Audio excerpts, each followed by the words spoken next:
नमस्कार दोस्तों, आज हम सुनने जा रहे हैं महादेवी वर्मा द्वारा रचित कहानी गिल्लू। तो आइए सुनते हैं इस कहानी को। सोनजोही में आज एक पीली कली लगी है।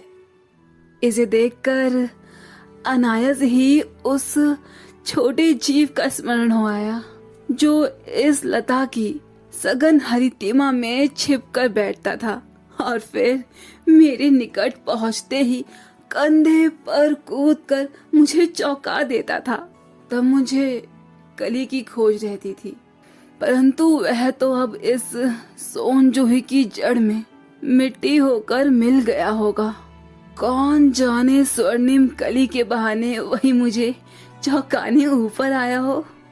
अचानक एक दिन सवेरे कमरे से बरामदे में आकर मैंने देखा दो कौवे एक गमले के चारों ओर चोंचों से छुआछुअल जैसा खेल खेल रहे हैं। यह काक भिशुंडी भी एक विचित्र पक्षी है, एक साथ समादरित अनादरित, अति सम्मानित और अति अवमानित। हमारे बेचारे पुरखे न गरुड़ के रूप में आ सकते हैं न हंस के। उन्हें पितृपक्ष में हमसे कुछ पाने के लिए काक बनकर ही अवतीर्ण होना पड़ता है। इतना ही नहीं, हमारे दूरस्थ परियोजनों को भी अपने आने का मधु संदेश इनके कर्कश स्वर में ही देना पड़ता है। और दूसरी ओर हम कौवे की काव काव को अवमानना के रूप में ही प्रयुक्त करते हैं। मेरे काक पुराण के विवेचन में अचानक बाधा आ पड़ी, क्योंकि गमले और दीवार की संधि में एक छोटे से जीव पर मेरी दृष्टि रुक गई। निकट जाकर देखा, गिलहरी का छोटा सा बच्चा है जो संभवतः घोंसले से गिर पड़ा है। और अब कौवे जिसमें अपनी सुलभ आहार खोज रहे हैं। काकद्रव की चोंचों के दो घाव उस लघु प्राण के लिए बहुत थे, अतः वो निश्चेष्ट सा गमले में चिपटा पड़ा था। सबने कहा, कौवे की चोंच का घाव लगने के बाद यह बच नहीं सकता, अतः इसे ऐसे ही रहने दिया जाए। परंतु मन नहीं माना। उसे हौले से उठाकर अपने मैं कमरे में ले आई। फिर रुई से रक्त पोंछकर घाव पर पेंसिलिन का मरहम लगाया। रुई की पतली बत्ती दूध में भिगोकर जैसे जैसे उसके नन्हे से मुंह में लगाई, पर मुंह ना खोल सका वह, और दूध की बूंदें दोनों और ढुलक गई। कई घंटे के उपचार के उपरांत उसके मुंह में एक बूंद पानी टपकाया जा सका। तीसरे दिन वह इतना अच्छा और आश्वस्त हो गया था कि मेरी उंगली अपने तो नन्हों से पंजों से पकड़कर नीली कांसी मोतियों जैसी आंखों से इधर उधर देखने लगा।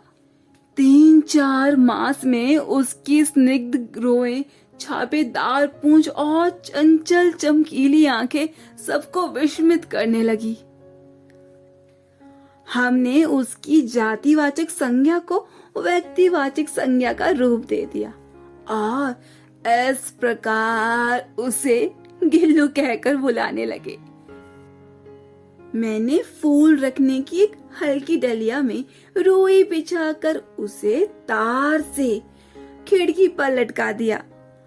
वही 2 वर्ष गिल्लू का घर रहा। वह स्वयं हिलाकर अपने घर में झूलता और अपनी कांच की मनकोसी आंखों से कमरे के भीतर और खिड़की से बाहर न जाने क्या देखता समझता रहता था। परंतु उसकी समझदारी और कार्यकलाप पर सबको आश्चर्य ही होता था। जब मैं लिखने बैठती थी तब अपनी और मेरा ध्यान आकर्षित करने की उसे इतनी इच्छा होती थी कि उसने एक अच्छा उपाय खोज निकाला। वह मेरे पैर तक आकर सर से पर्दे तक चढ़ जाता और फिर उसी तेजी से उतरता। उसका यह दौड़ने का क्रम तब तक चलता जब तक मैं उसे पकड़ने के लिए ना उठती। कभी मैं गिल्लू को पकड़कर एक लंबे लिफाफे में इस प्रकार रख देती कि अगले 2 पंजे और सिर के अतिरिक्त सारा लघु घात लिफाफे के भीतर बंद रहता। इस अद्भुत स्थिति में कभी कभी घंटों मेज पर दीवार के सहारे खड़ा रहकर वह अपनी चमकीली आंखों से मेरा कार्यकलाप देखता था।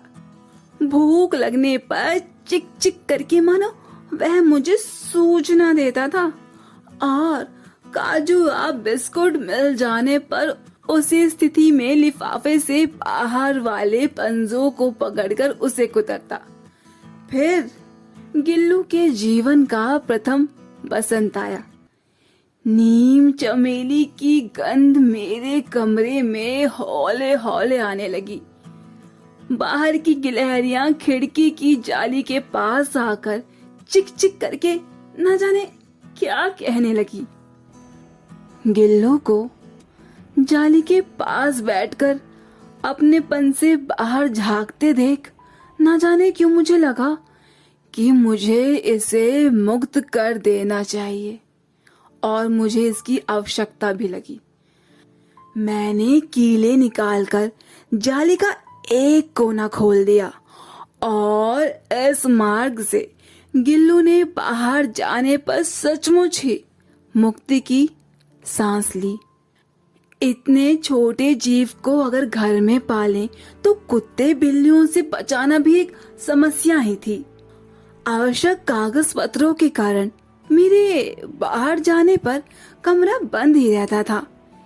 मेरे कॉलेज से लौटने पर जैसे ही कमरा खोला गया और मैंने भीतर पैर रखा, वैसे ही गिल्लू अपनी जाली के द्वार से भीतर आकर मेरे पैर से सिर और सर से पैर तक दौड़ लगाने लगा। तब तो यह नित्य का ही कर्म हो गया।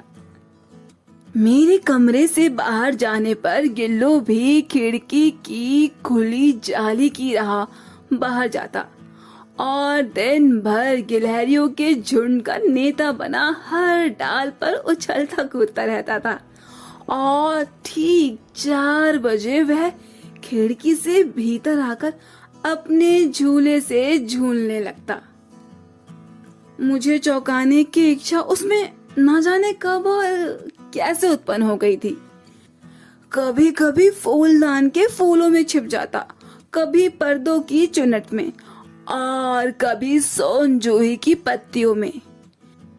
मेरे पास बहुत से पशु पक्षी हैं और उनका मुझसे लगाव भी कम नहीं है, परंतु उनमें से किसी को मेरे साथ मेरी थाली में खाने की हिम्मत नहीं हुई है। गिल्लू इनमें अपवाद था। मैं जैसे ही खाने के कमरे में पहुंचती, वह खिड़की से निकलकर आंगन की दीवार, बरामदा पार करके मेज पर पहुंच जाता और मेरी थाली में बैठ जाना चाहता। बड़ी कठिनाई से मैंने उसे थाली के पास बैठाना सिखाया था, जहां बैठकर वह मेरी थाली में से एक एक चावल उठाकर बड़ी सफाई से खाता रहता। काजू तो उसका प्रिय खाद्य था और कई दिन काजू ना मिलने पर वह अन्य खाने की चीजें या तो लेना बंद कर देता था या झूले से नीचे फेंक देता था।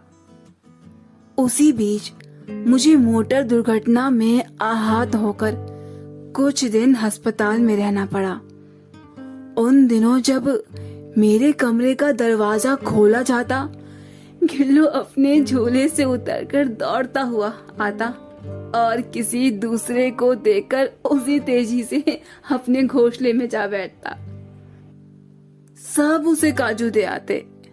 परंतु अस्पताल से लौटकर जब मैंने उसके झूले की सफाई की तो उसमें काजू भरे मिले, जिनसे ज्ञात होता है कि वह उन दिनों अपना प्रिय खाद्य कितना कम खाता था। मेरी अस्वस्थता में वह तकिए पर सिरहाने बैठकर अपने नन्हे नन्हे पंजों से मेरे सर और बालों को इतने हौले हौले सहलाता रहता था कि उसका हटना एक परिचारिये के हटने के समान लगता। गर्मियों में जब मैं दोपहर में काम करती रहती थी, गिल्लू ना बाहर जाता ना अपने झूले में बैठता। उसने मेरे निकट रहने के साथ गर्मी से बचने का एक सर्वथा नया उपाय खोज निकाला था।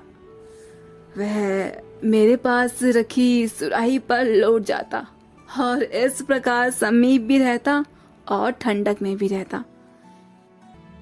गिलहरियों की जीवन अवधि भी 2 वर्ष से अधिक नहीं होती, अतः गिल्लू की जीवन यात्रा का अंत आ ही गया था। दिन भर उसने ना कुछ खाया और ना बाहर गया। रात में अंत की यातना में भी वह अपने झूले से उतरकर मेरे बिस्तर पे आ गया और ठंडे से पंजों से मेरी वह उंगली पकड़कर हाथ से चिपक गया, जिस तरह उसने अपने बचपन में मरणासन स्थिति में पकड़ा था। पंजे इतने ठंडे हो रहे थे कि मैंने जाकर हीटर जलाया और उसे उष्णता देने का प्रयत्न किया, परंतु प्रभात की प्रथम किरण के स्पर्श के साथ ही वह किसी और जीवन में जागने के लिए सो गया। उसका झोला उतार कर रख दिया गया और खिड़की की जाली बंद कर दी गई, परंतु गिलहरियों की नई पीढ़ी जाली के उस पार चिक चिक करती ही रहती है और सोनजोही पर बसंत आता ही रहता है। सोनजोही की लता के नीचे गिल्लू की समाधि दी गई है, इसलिए भी कि उसे वह लता सबसे अधिक प्रिय थी, इसलिए भी कि उस लघु गात का किसी वासंती दिन जूही की पिताब छोटे फूल में खिल जाने का विश्वास भी मुझे संतोष देता है।